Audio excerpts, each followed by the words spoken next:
ये हमने कर लिया था number 4।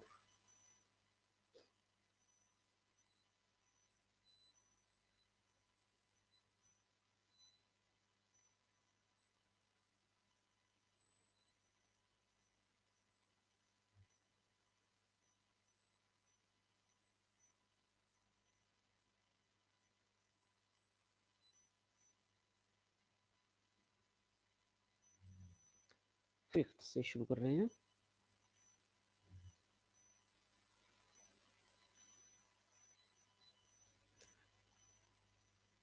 Find the critical angle for the water glass. ये भी बड़ा important. Find the critical angle for the water glass interface if refractive index of glass इतना और वाटर का इतना। देखो समझो इसको।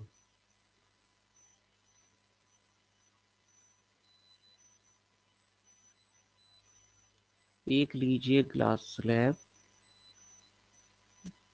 तो उसके ऊपर एक लेयर बनाइए वाटर की।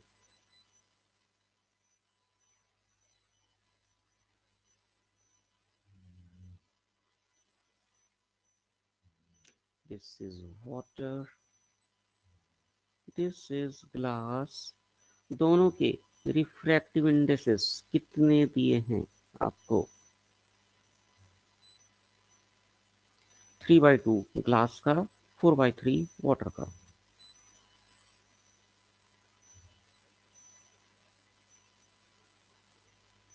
इनको सॉल्व किया जाए तो वैल्यूज आती हैं लगभग ये। तो इनमें से बताओ रेयरर कौन सा है और डेंसर कौन सा है?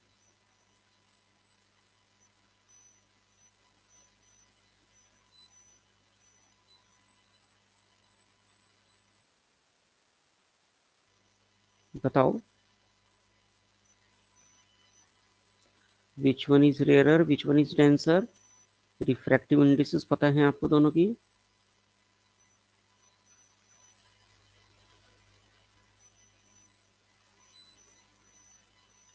ऑप्टिकल डेंसिटी किस पर डिपेंड करती है? डेंसर। कौन denser? Sir glass. Glass is denser क्योंकि रिफ्रैक्टिव इंडेक्स ज्यादा है। ओके, अब मुझे कराना है टीआईआर। तो बेटा टीआईआर की कंडीशंस आपने पढ़ी थी। टीआईआर केवल कब होता है?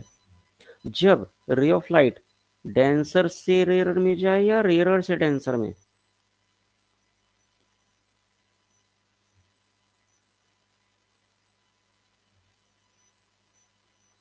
भूल गए?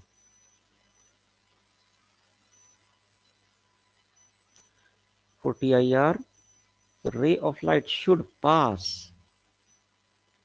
from which to which? सोचो जरा जल्दी। डेंसर से रहेगा।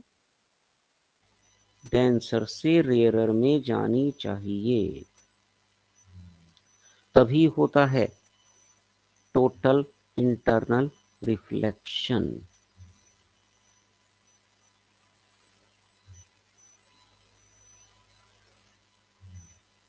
कि तभी तो पॉसिबिलिटी आती है कि एंगल ऑफ रिफ्रैक्शन 90 बन जाए, और उस एंगल ऑफ इंसिडेंस को बोला गया था क्रिटिकल एंगल।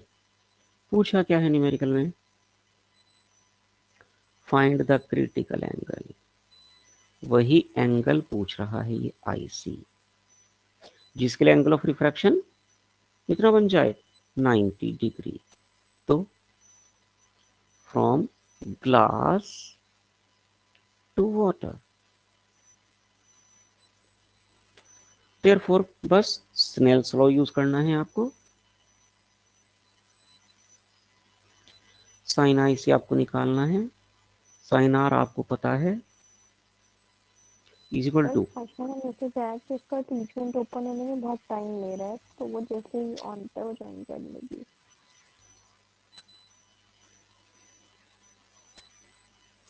तो sine i c by sine 90 degree is equal to, second medium कौन है? जिसमें रिफ्रैक्टेड रे जाती है, कौन, वाटर, तो ऊपर आएगा इस बार वाटर का और नीचे ग्लास का, तो साइन 90 तो 1 हो गया, तो sine i C is equal to n डब्ल्यू कितना 4/3, एन जी कितना 3/2, क्रॉस मल्टीप्लाई कर पूरा के क्या बन जाएगा 8/9। अब हम इसको सॉल्व नहीं कर सकते जब तक कि हमको टेबल ना दे, टेबल तो वो देंगे नहीं, या 8/9 का ये आई थीटा ना बताएं कि कितना आएगा, क्योंकि देखो आंसर कितना है 62 डिग्री, इम्पॉसिबल है, हम नहीं निकाल सकते इसको।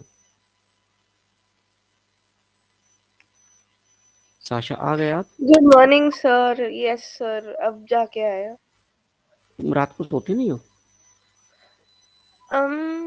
क्या रात को सोते नहीं हो? सर, मेरी उठने की आदत जल्दी है। मैं 4 बजे उठ के मेरे को भगवान से प्रेयर करनी होती है ना सुबह सुबह। मतलब भगवान को भी इतनी जल्दी तंग करते हो, होने दिया करो। हम लोगों ने सीखा हुआ है सर, बचपन से ऐसे ही। 4 बजे उठकर? हाँ गुड, माय गॉड। सर्दी हो गर्मी हो कुछ भी हो?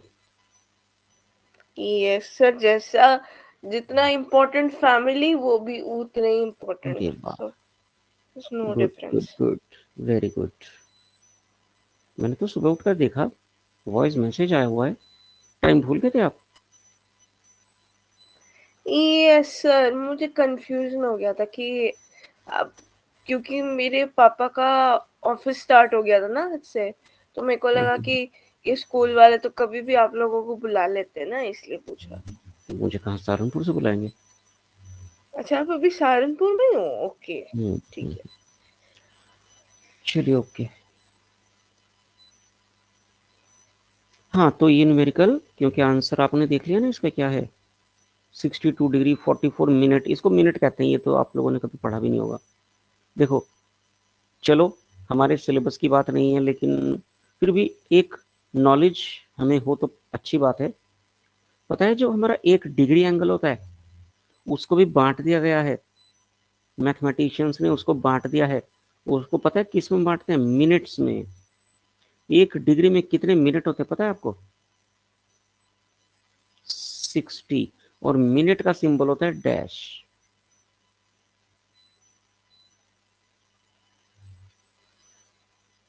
तो 1 डिग्री तो आपको पता ही होगा, प्रोटेक्टर पर देखते हो कितनी होती है, लगभग इतनी होती होगी शायद, ये होती है 1 डिग्री, है ना?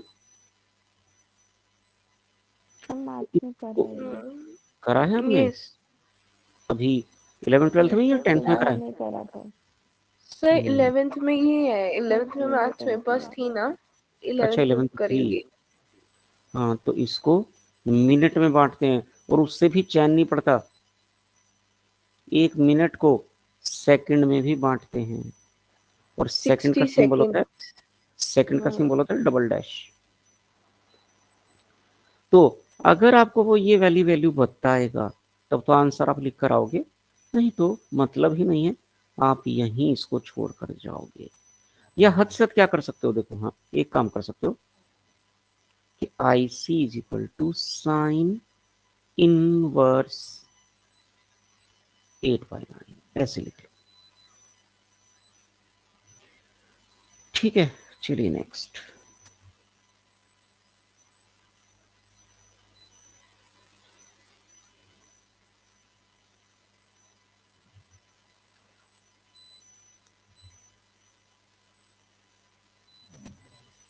A small point object is placed in air, air यानी कि रेयर मीडियम में रख रहे हैं,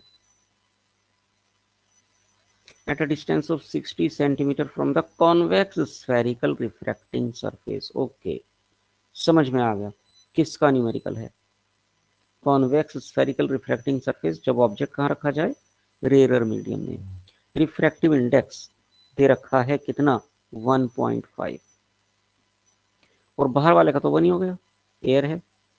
रेडियस ऑफ कर्वेचर आर भी दे दी गई। Calculate the position of the image, v पूछा गया है, and the power of the refracting surface. चलिए, तो इमेज रियल बन रही है, ऑब्जेक्ट रेयर मीडियम में है, तो डेफिनेटली फॉर्मूला कौन सा लग जाएगा, याद है या नहीं है? -1/u + 1/v n/v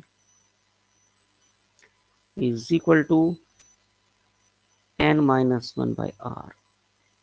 -1/u -60। Object distance होता ही हमेशा नेगेटिव है। कहाँ गया ऑब्जेक्ट डिस्टेंस? ये रहा, u इज इक्वल टू -60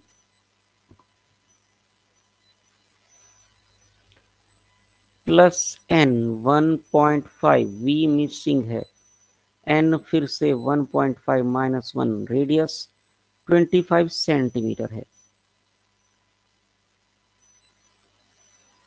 हम सेंटीमीटर्स को सेंटीमीटर ही रख रहे हैं, तो 1.5 by v is equal to, पहले तो इसको यही सॉल्व कर लो,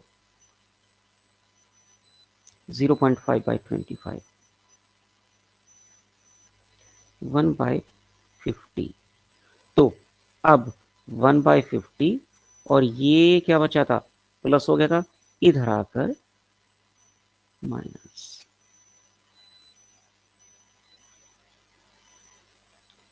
एलसीएम 300, 6 - 5, 1/300।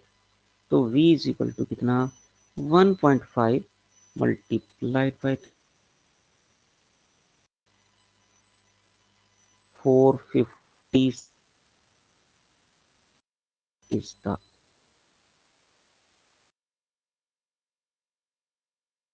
जाकर कहीं बनेगी। ये रहा आंसर। उसके बाद पूछ रहा है पावर। आपको मैंने बताया था कि पावर क्या होता है, इन सभी फॉर्मूलाए में ये पावर है, लेकिन इसके लिए आर को मीटर में लिखना पड़ेगा।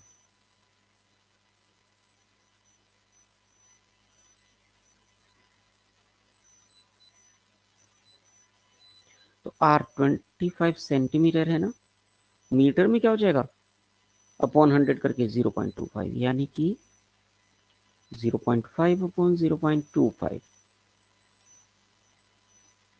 Plus 2 dioptre.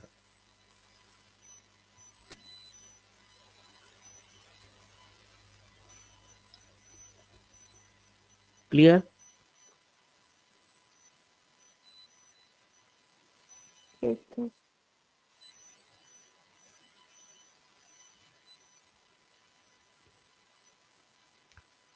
Next, a small air bubble with in, देखो हर न्यूमेरिकल को जोड़े में बना के दे दिया मैंने कि अगर एयर में था तो बताओ डेंसर का भी एक न्यूमेरिकल करके बताओ। तो इस बार ये डेंसर मीडियम में आ गया। एयर बबल जब ग्लास स्फीयर के अंदर है, इसका मतलब वो डेंसर मीडियम में ऑब्जेक्ट है। रेडियस, तो जब ऑब्जेक्ट अंदर है तो इस बार रेडियस भी नेगेटिव लेनी पड़ेगी। appears to be, appears to be, तो ये u होगा कि v होगा, ये v होगा, और वो भी नेगेटिव होगा, -0.01 metre below the surface which is looked along a diameter containing the bubble। ये लैंग्वेज कंफ्यूजिंग है, इसका कोई रोल नहीं है। Find the real depth, real depth मतलब u पूछा गया है, of the bubble along the line of sight। Mu मतलब n, थोड़ा सा मुश्किल करके दे दिया, 1.54। तो जी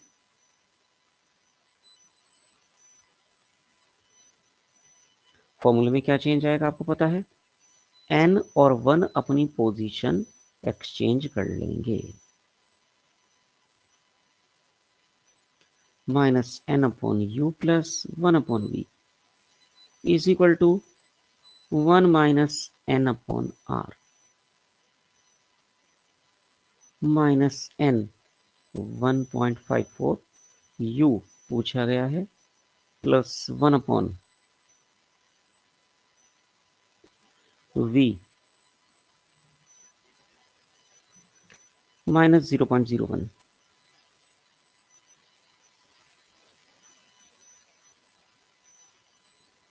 1 माइनस 1.54 r 0.02 माइनस का।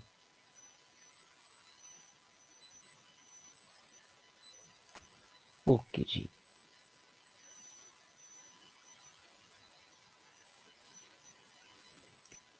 ये अगर मैं डेसिमल हटा दूं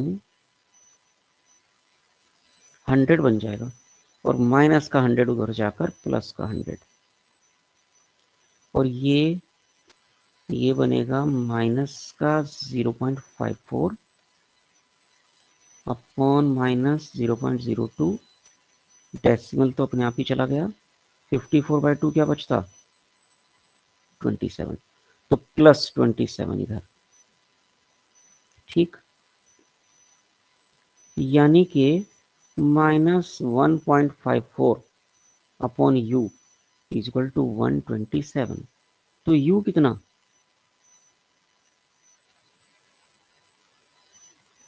माइनस 1.54 अपॉन 127। चेक करते हैं कितना आता है।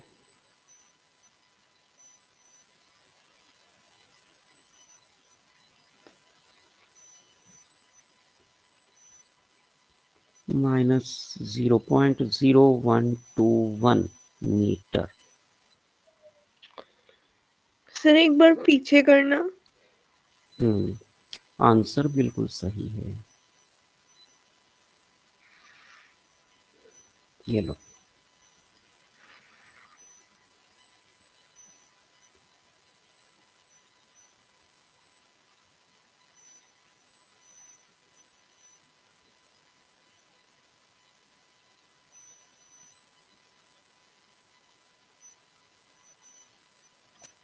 Yes sir.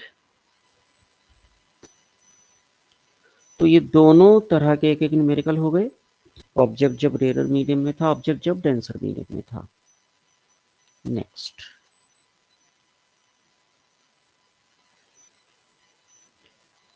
अब आ जाते हैं लेंस मेकर्स फॉर्मूला पर। बिल्कुल सीक्वेंस में न्यूमेरिकल चल रहे हैं, जिस सीक्वेंस में चैप्टर था उसी सीक्वेंस में।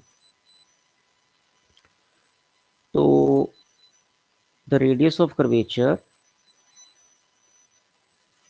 of either face of convex lens is equal to its focal length। ये एक बड़ा अच्छा कॉन्सेप्चुअल बना दिया कि जो R1 R2 हैं उनका मैग्नीट्यूड भी फोकल लेंथ के बराबर है। तो बताओ रिफ्रैक्टिव इंडेक्स n कितना होगा। डायरेक्ट फॉर्मूला बेस्ड है वैसे तो।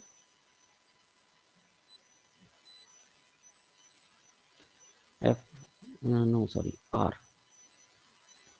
चाहे वो R1 हो उसका मैग्नीट्यूड, चाहे वो R2 हो उसका मैग्नीट्यूड किसके बराबर है, फोकल लेंथ। सो यूजिंग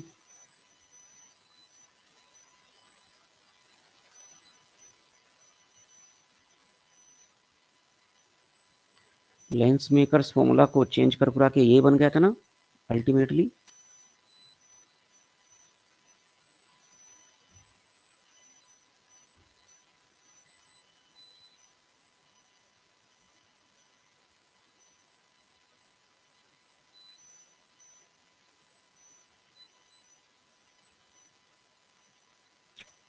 एक मिनट, कुछ गड़बड़ हो रही है।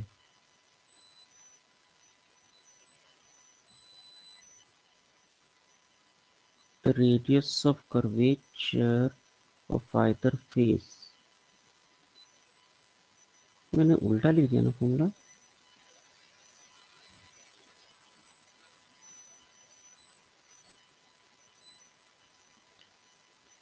टू अपॉन आर, मैं खुद ही भूल गया। तो वो वाला था क्या 2n माइनस 1 अपॉन r? ये 2 अपॉन आर, तो एफ इक्वल्स टू आर। अच्छा मैंने उल्टा लिख दिया। ये था फॉर्मूला। तो 2 हाँ, r अपॉन 2n-1 ये होता है। अब वो क्या बोल रहा है कि रेडियस जो है वो f के बराबर है, तो रख दीजिए f is equal to r की जगह भी f अपॉन 2n-1 कट। तो क्या बचा,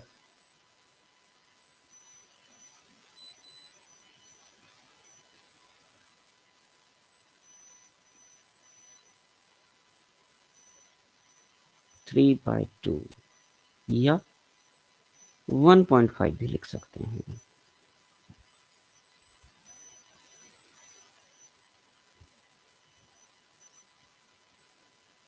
ठीक है,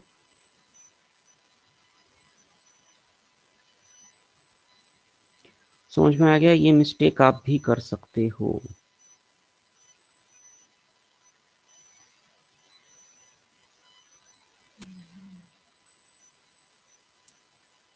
नेक्स्ट,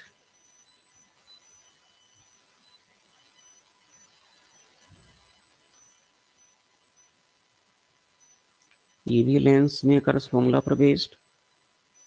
इस बार जो आउटसाइड मीडियम है वो एयर नहीं है, वो कुछ और है, वाटर है। तो find the change in focal length of the lens. मतलब पहले तो वो एयर में था, when the lens is in the air तब फोकल लेंथ है 0.2 मीटर। उसके बाद उसको पानी में डुबो दिया तो उसकी फोकल लेंथ में चेंज कितना आएगा ये चेक करना है।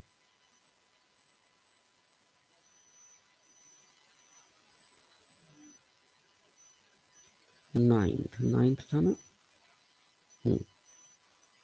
और ये बहुत इंपॉर्टेंट है।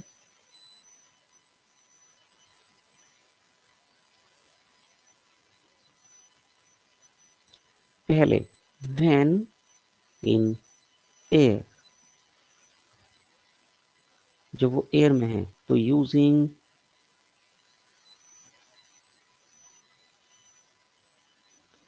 लेंस मेकर्स फॉर्मूला क्या होता है, F इज इक्वल टू, अभी अभी देखा था ना formula, R upon 2n-1।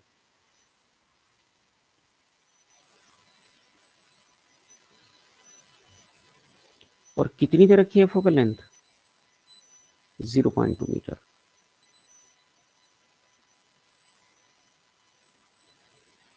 R नहीं पता है लेकिन रिफ्रैक्टिव इंडेक्स पता है। तो इससे क्या होगा, इससे R निकल आएगा हमारा उसका कि पहले R कितना था।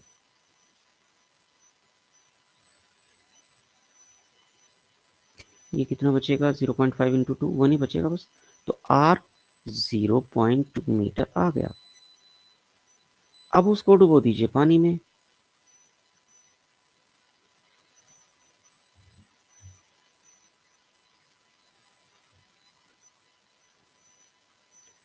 तो फॉर्मूला क्या, फॉर्मूला तो वही, लेकिन इस बार n नहीं, n जी बन जाएगा, रिलेटिव हो जाएगा।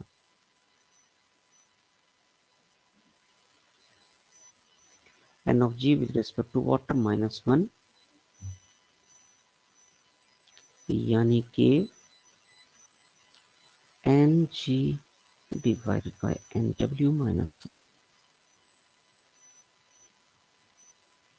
वैल्यूज रख दीजिए। आर निकाल चुका मैं 0.2 मीटर, एन जी 1.5, एन डब्ल्यू 1.33 -1। अब 1.33 से 1.5 को डिवाइड करना लगभग इम्पॉसिबल सी बात है, टाइम टेकिंग। तो मैंने पहले भी कई बार बोला हुआ है, 1.33 जहां भी दिखे उसको 4/3 लिख दो।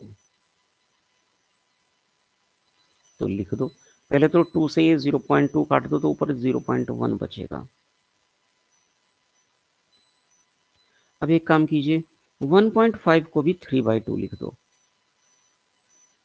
और 1.33 को 4/3 लिख दो।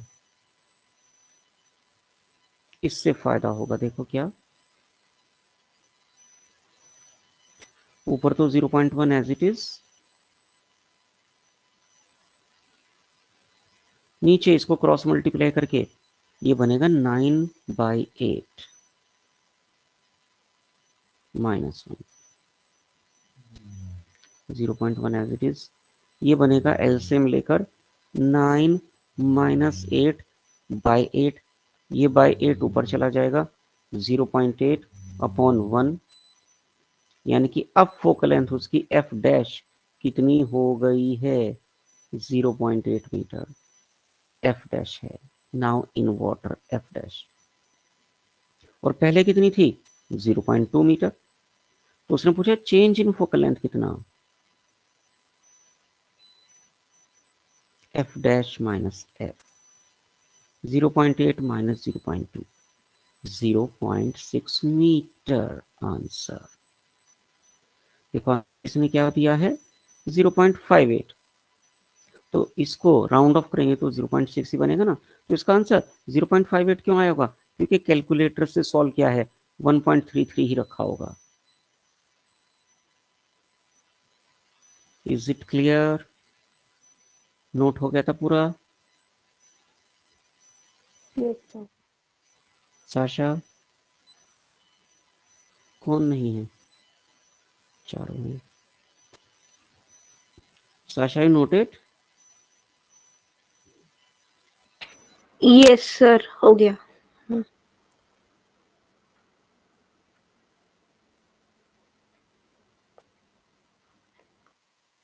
नेक्स्ट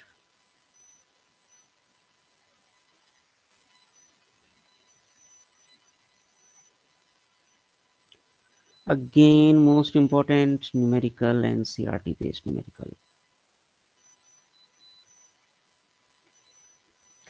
अब इमेज फॉर्मेशन की बात चल पड़ी है आगे।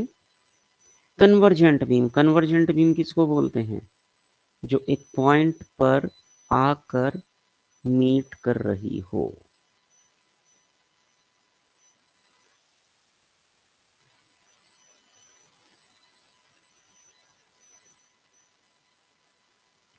इस तरह की बीम को बोलेंगे कन्वर्जेंट बीम, लेकिन इसको पास करा दिया गया एक डाइवर्जिंग लेंस से।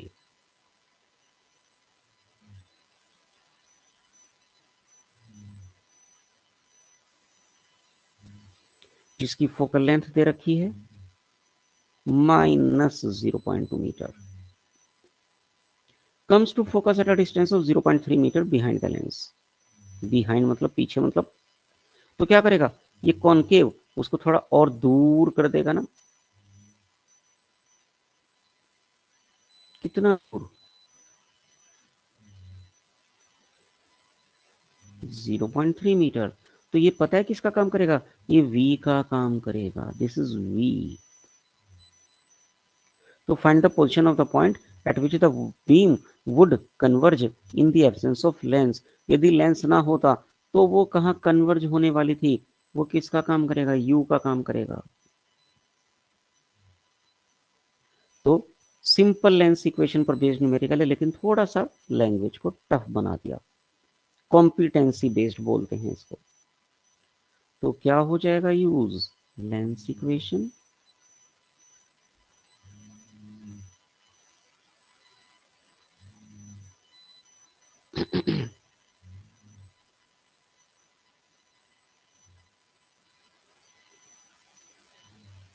क्या होती है 1/v minus 1/u is equal to 1/f।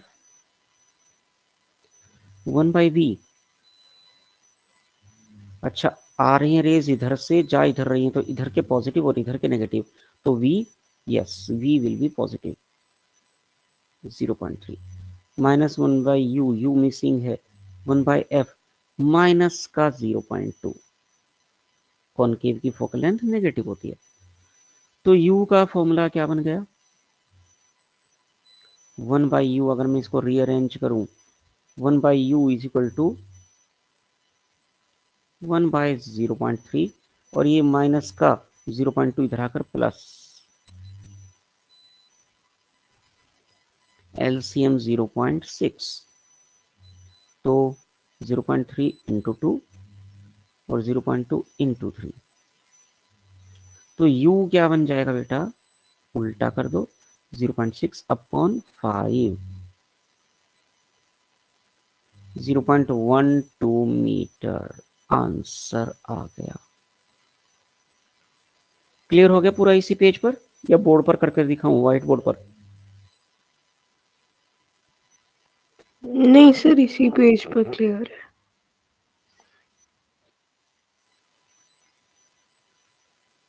Noted all? Sir 1 minute रुको। हो अच्छा वहीं।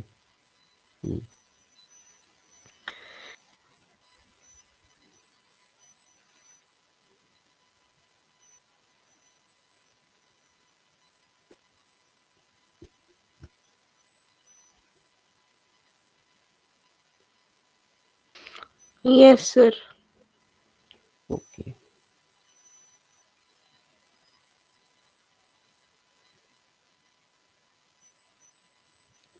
चलिए नेक्स्ट।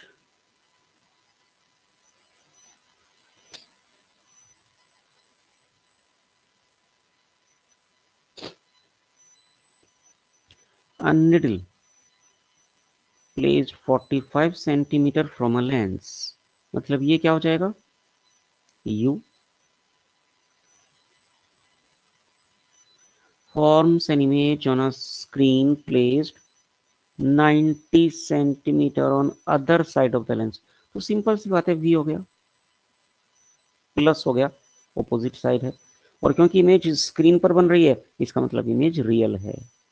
तो identify the type of lens. आ लेंस बोला ना उसने, टाइप तो बताई नहीं थी, लेकिन क्योंकि इमेज रियल है, as the image is being formed on the screen, देखो कैसे लिखेंगे इस आंसर को।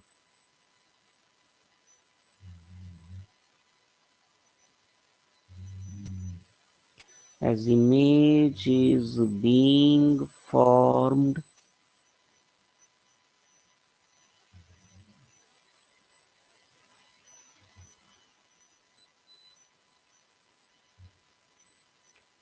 on the screen, so it should be real.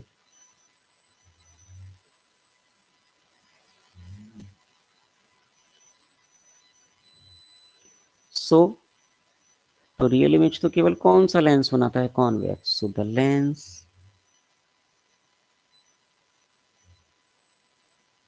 should be a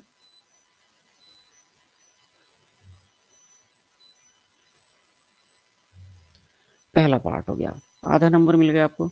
lens की टाइप आपने बता दी। What is the size of the image, मतलब मैग्निफिकेशन कितना है। If the size of the needle is 5 centimetre, ये एच आई है, ठीक। तो आपको u पता है, आपको v पता है ना, एच ओ पता है, सॉरी। आपको साइज ऑफ निडल मतलब ऑब्जेक्ट पता है, आपसे एच आई पूछा गया है, तो क्या बहुत simple formula, m is equal to h i by h o is equal to v by u नहीं लग जाएगा।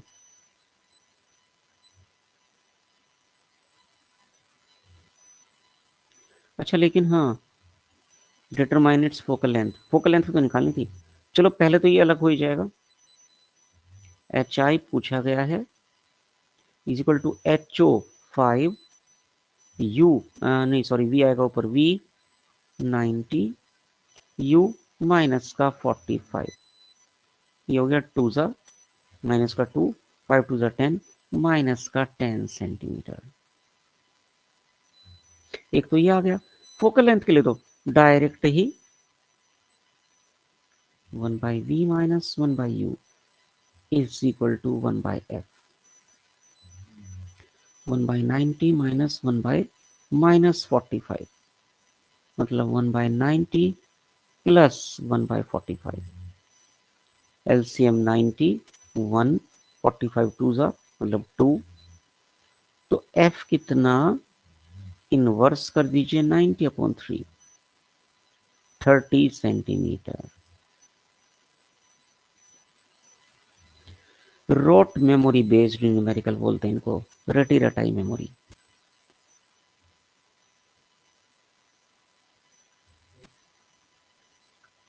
क्लियर है बेटा?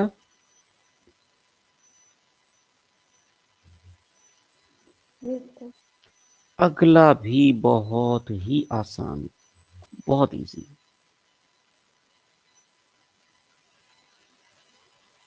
Twelfth, two lenses of power इतना, इसको P1 मान लो, इसको P2 मान लो, are kept in contact, find the focal length of the combination. ये तो 10th के बच्चे से भी पूछ लिया जाता है। तो पहले तो कंबाइंड पावर निकाल लीजिए। क्या formula? P1 plus P2। P1 minus का है, P2 प्लस का है, तो क्या बचेगा? ये बचेगा 1.25 प्लस का डायोप्टर। लेकिन उसने कॉम्बिनेशन की फोकल लेंथ पूछी है, तो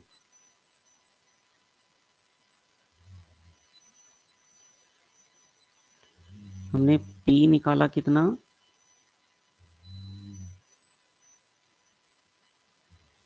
1.25। So using P is equal to 1 by f, f कितना होगा? 1 बाई P, 1 बाई 1.25। लेकिन ये मीटर में होगा, तो फोकल लेंथ अगर सेंटीमीटर में चाहिए तो इंटू 100 कर दो, 100 अपॉन 1.25, डेसिमल हटा कर 2 जीरो और बढ़ा दो। अब इसको 25 से कटिंग कर दो इसकी,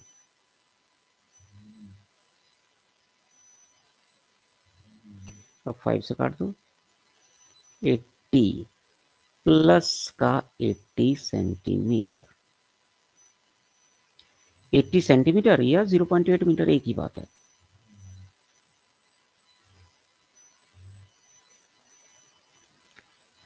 ठीक है,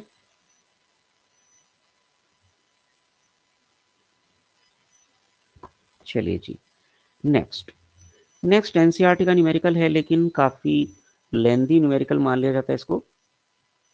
एक बार आया था, ये सीबीएसई में आ चुका है एक बार एग्जाम में, इन्होंने इसको आधा कर दिया था। लेकिन ऐसा जरूरी नहीं है कि अगर पूछे रिपीट करें तो तब भी इसको आधा करें, वो पूरा भी पूछ सकते हैं। बड़ा इंटरेस्टिंग न्यूमेरिकल है, लेंस कॉम्बिनेशन, लेकिन इनके बीच में गैप है। तो यहाँ पर लेंस कॉम्बिनेशन का वो वाला फॉर्मूला नहीं लगेगा कि 1/f equals to 1/f1 plus 1/f2, नहीं। यहाँ पर आपको 3 बार अलग अलग लेंस इक्वेशन लगानी पड़ेंगी, 3 अलग अलग केसेस करने हैं। जैसे कि हेडिंग डलेगी पहले for the first convex lens,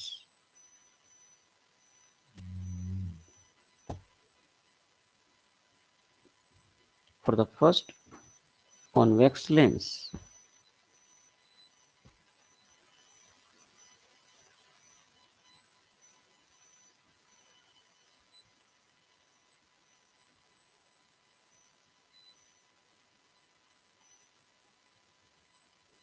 देखो इसके लिए मुझे क्या क्या पता है, फोकल लेंथ पता है, और ये ऑब्जेक्ट डिस्टेंस u पता है।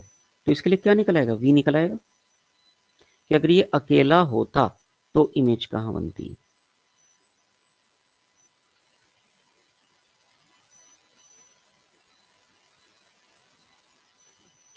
One by v minus 1 by -30, 1 by 10।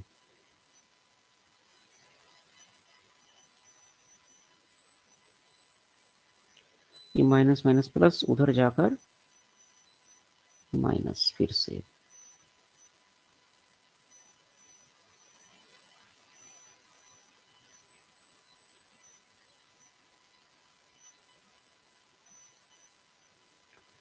तो इसकी इमेज बनती उधर कितना दूरी पर? 15 सेंटीमीटर, कहीं यहां।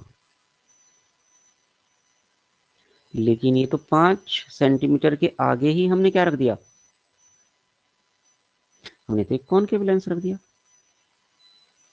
सही बात। तो अब ये कॉनकेव क्या करेगा? ये कॉनकेव इसको वर्चुअल ऑब्जेक्ट की तरह देखेगा। तो उसके लिए ये दूरी कितनी बचेगी? टोटल कितना निकाला हमने? 15।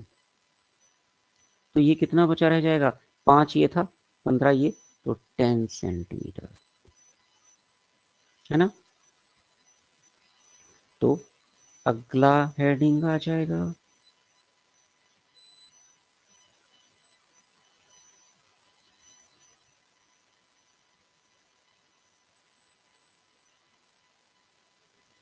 for the second concave lens focal length -10 centimetre, u कितना बचेगा, 15, तो ये v आया था इसका, उस 15 में से 5 घटा दो। तो एक चीज देखिए, क्या ये ऑब्जेक्ट इसकी फोकस पर नहीं पड़ रहा है,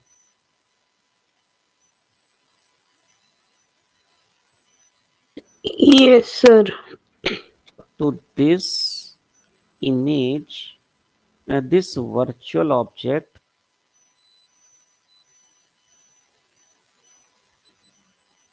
is at the focus।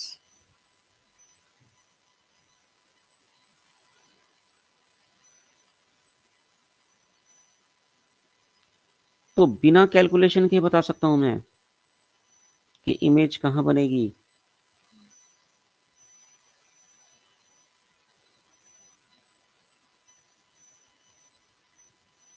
At infinity.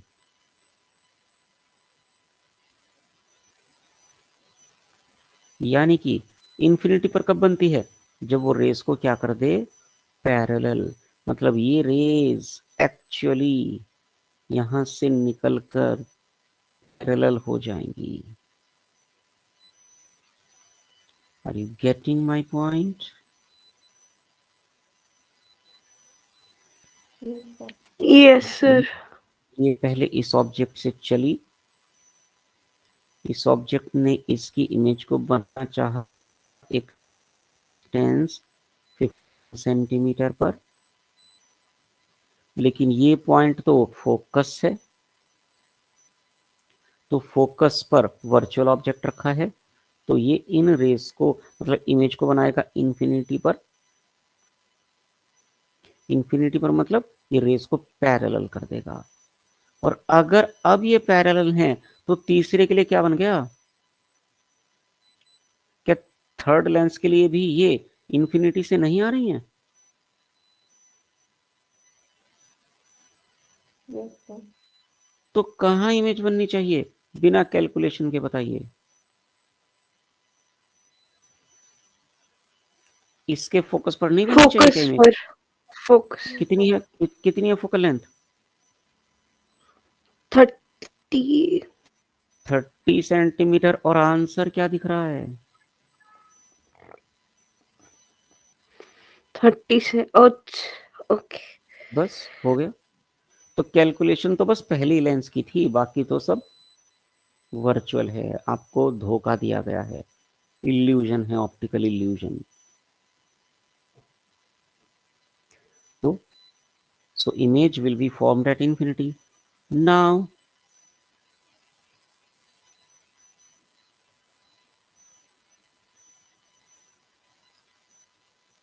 for third convex lens,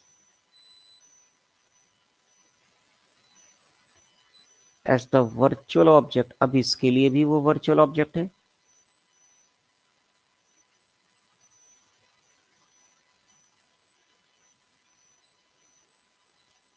कहाँ है, at infinity। so image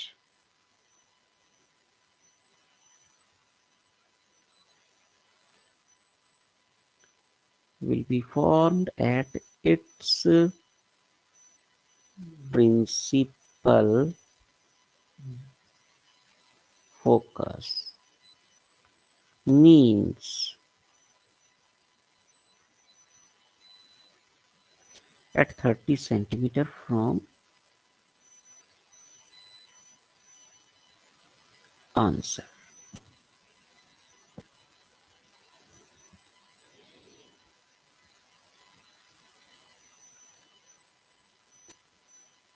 noted।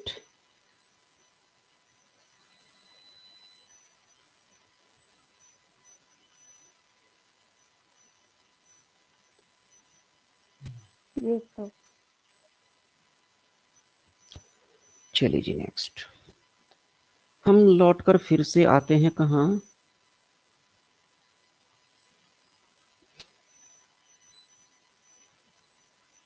Real depth और एपरेंट डेप्थ के कॉन्सेप्ट पर।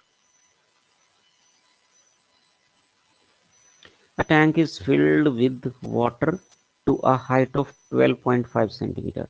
ये रियल डेप्थ का काम करेगा।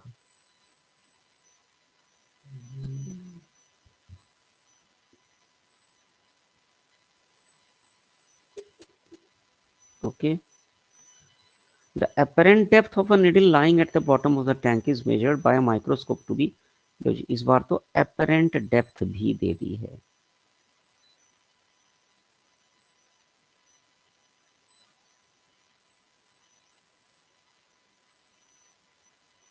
तो what is the refractive index of the water?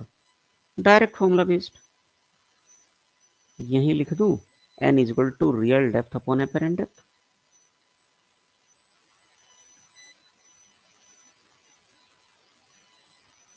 Calculation करनी पड़ेगी बस आपको। अगर मैं सॉल्व करके देखूं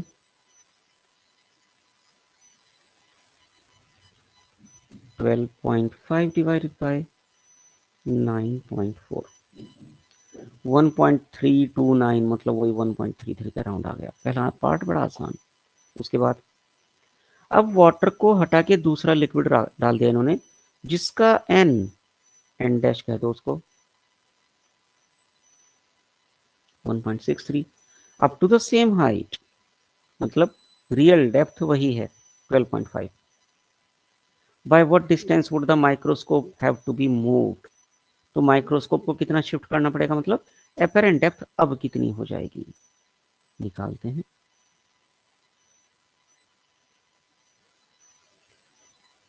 दूसरे पार्ट के लिए ऐसे लिख देंगे using n is equal to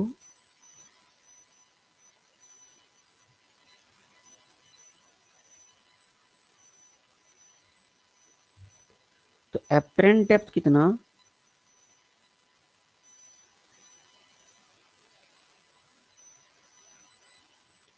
real depth upon n, real depth 12.5 है ना,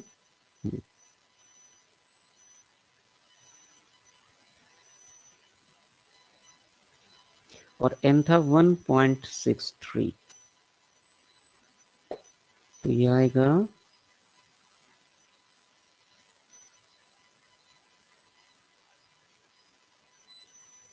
7.6687, उसको मैंने लिख दिया शॉर्ट में राउंड ऑफ करके 7.7 सेंटीमीटर। तो अब एपरेंट डेप्थ है इतनी, पहले कितनी थी, पहले थी 9.4, अब घट गई है 7.7। तो शिफ्ट कितना करना पड़ेगा, ये देखो आंसर लिखा हुआ है, माइक्रोस्कोप की पोजीशन में शिफ्ट आएगा 9.4 माइनस 7.7 यानी कि 1.7 centimetre.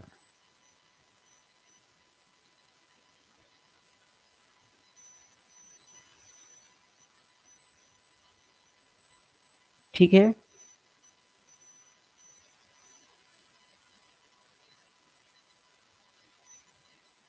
Yes sir.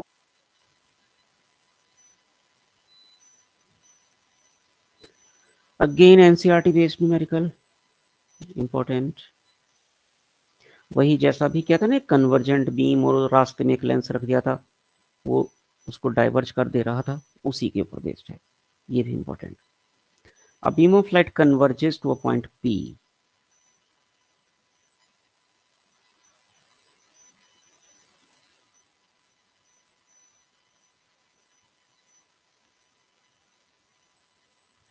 A lens is placed in the path of the convergent beam 12 centimeter from P. उससे पहले एक लेंस रख दिया, लेंस कौन सा है पता नहीं है, अभी तो नहीं बताया, हम बस कितना पहले रखा 12, तो ये क्या बन जाएगा, ये U बन जाएगा। At what point does the beam converge? Beam कहाँ कन्वर्ज होगी अब आगे जाकर, मतलब V पूछा गया है, और दो केस दे दिए इस बार, एक बार तो कॉन्वेक्स लेंस रख रहा है पहले पार्ट में, और दूसरे पार्ट में कॉनकेव रखेगा। तो u तो दोनों ही केसेस में positive +12।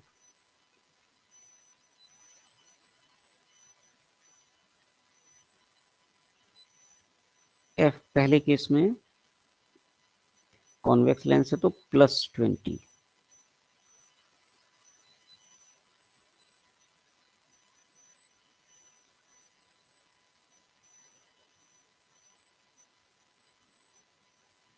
Lens equation 1/v - 1/u = 1/f।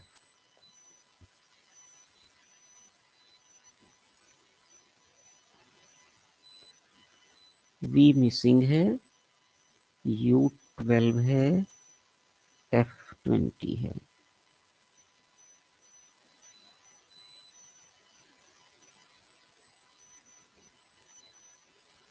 LCM 12 5s are 60।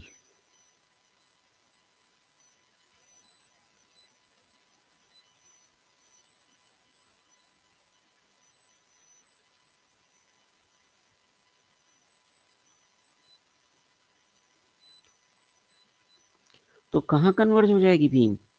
7.5 centimetre था, कितना 12 सेंटीमीटर, लेकिन बीम पहले ही कन्वर्ज हो जाएगी क्योंकि कॉन्वेक्स लेंस है तो उसको और कन्वर्ज कर देगा। लेकिन दूसरा केस, यदि वो कॉनकेव है जिसकी फोकल लेंथ 16 मतलब -16 है तो क्या होगा?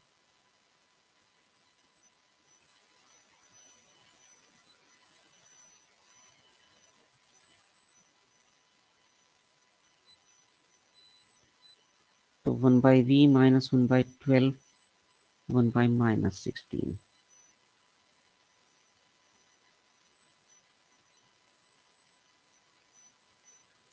48 आई थिंक। 4 - 3 मतलब 1/48 आ गया answer. v = 48 centimetre. Is that clear?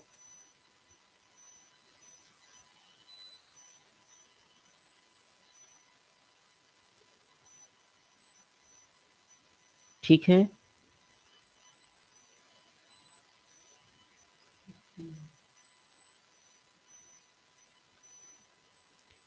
Muskan madam गायब हैं। आज तो इन लड़कियों की एक बार भी आवाज नहीं आई। यस नो किसी में भी, ना वानी की ना मुस्कान की। मुस्कान तो गायब ही है। चलिए जी लास्ट।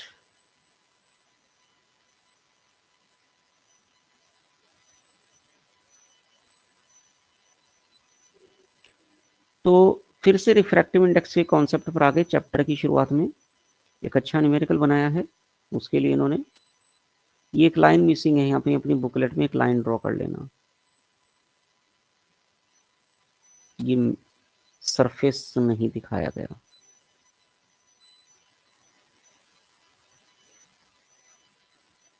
This one. हाँ जी, पहले फिगर में रे ऑफ लाइट जा रही है एयर से ग्लास में, एयर से ग्लास में। इस फिगर से मुझे क्या पता चल जाएगा? n ऑफ g पता चल जाएगा। Sine i upon sine r. पहली फिगर का काम खत्म हो गया। दूसरी फिगर से जा रही है, दूसरी फिगर में जा रही है एयर से वाटर में। इससे क्या पता चलेगा? वाटर का एब्सोल्यूट। साइन आई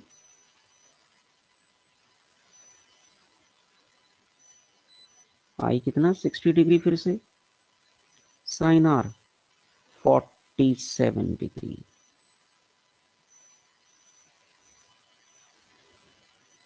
तीसरी फिगर में इस बार जा रही है वाटर से ग्लास में, तो ये क्वेश्चन मार्क लगा यानी कि आर पूछा है। तो स्नेल्स लॉ लगा लीजिए यहां से वाटर से ग्लास में के लिए। साइन आई कितना 45 डिग्री, साइन आर कितना पूछा है, इज इक्वल टू बन जाएगा सेकेंड मीडियम कौन? एन जी, फर्स्ट वाटर तो एन डब्ल्यू। अब एन जी और एन डब्ल्यू पहले निकाल चुके हो, देखो रखो values.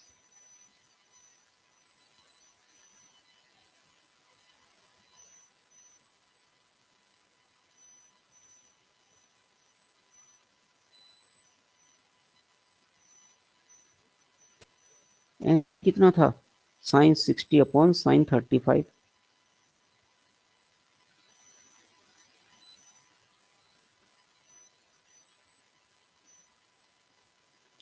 Upon NW sine 60 upon sine 47।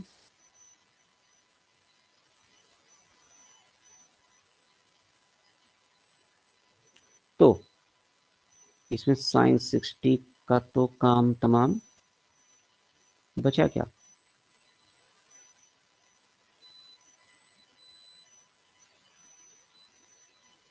Cross multiply करके 47 ऊपर पहुंचेगा।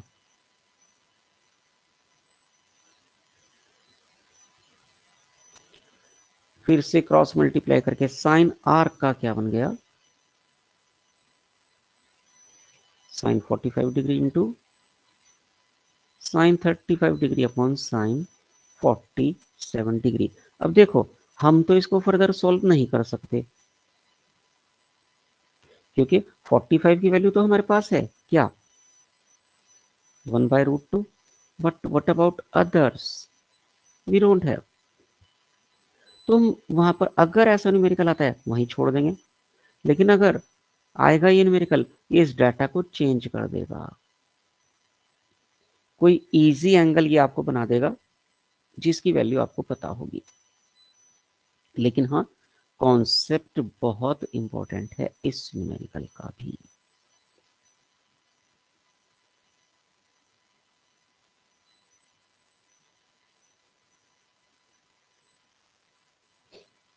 क्या बोल रहा है? Given figure A and B show refractions of an incident ray in air at 60 degree with the normal to the glass air and glass water air interface respectively. Predict the angle of refraction of an incident ray in water at 45 degree with the normal to the water glass interface. Clear है?